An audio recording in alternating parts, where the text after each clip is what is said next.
Hello, my name is Robert Dean Steele, and this is Real Dads. Now, if you're a dad and you're coming into a blended family situation, this advice that I'm going to share with you today could be absolutely essential. You might even say providential. Now, it is absolutely important to remember to build a successful blended family situation. It is necessary that all members of the family have one-on-one interaction. And that means talking and spending time together. Now, maybe you are an absentee dad, and that's one of the reasons why your relationship fell apart. Don't let that happen a second time. You need to be involved in your children's activity, especially if it's a blended family.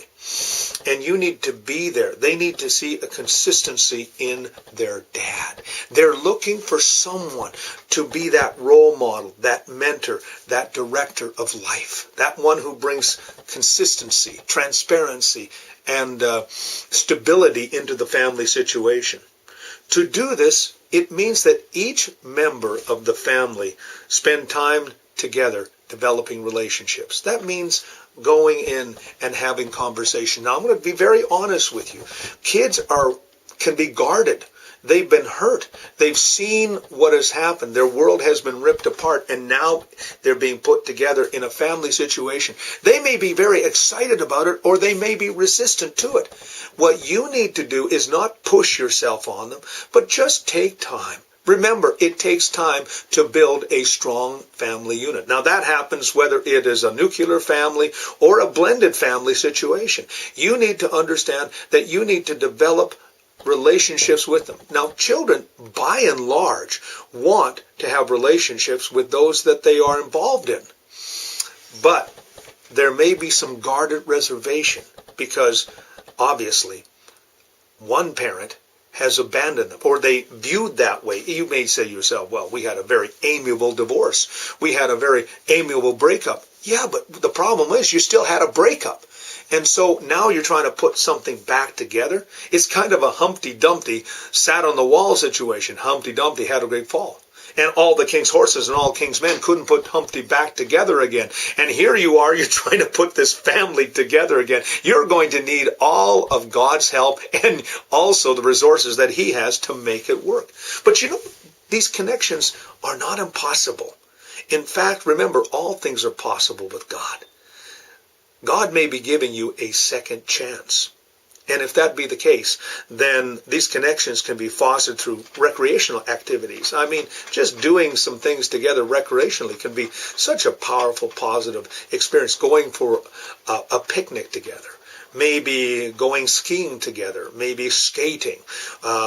In the summertime, going boating, canoeing, walking down the beach. All of these things can be wonderful moments and opportunities to build relationships with each other. The small things are actually the best things to be able to build relationships. Maybe just reading a younger child a book every night and saying, can I read you this book? And they'll say, sure. At first, they might be resistant, a little hesitant, but just continue pushing yourself into the situation. You say, well, I don't want to push myself into. You know what? Through normal activities, you'll be surprised how walls can be broken down. Meals together. We talked last time together about the fact of an established meal time where everyone talks together. Children love mealtime. And it can be such a wonderful conversation time where they talk about their expectations, their dreams, they talk about little things, and there comes a normality. And the interesting thing about that is if you are a parent that is interested in what they have to say, well, they'll be more than willing to share it. How about those day-to-day interactions that provide opportunities for family members to communicate and develop a shared interest? Maybe just talking to the child and saying, and looking around and seeing opportunities. Maybe they're a hockey person, and so you become the hockey parent. Instead of the other one, you become the hockey parent. You take them to hockey. You take them to the sports activity. And then drive home afterwards and say, hey, would you like to go and have, whatever it is? Make it special in that respect. And you know what? You're building relationships. You say, well, I'm trying to buy them off. Listen, treats are a wonderful way of rewarding and also as well building relationships. I'm a grandfather, and I take my grandkids to McDonald's or different places, and it's not just, I'm buying them food. No, I'm spending time with them. Now, of course, I have a relationship with them, but what you are doing as a dad, as a mom in a blended family relationship, is you are breaking down walls. And so by having developed shared interests can be a wonderful way to do that. Developing communication, developing love, developing stability, transparency, accountability, and all these things can be built through relationships. It takes time. It takes effort. It takes prayer. But it can happen. And you can have a successful family. But you got to be committed to it. My name is Robert Dean Steele. This is Real Dads. You have yourself a great and godly day.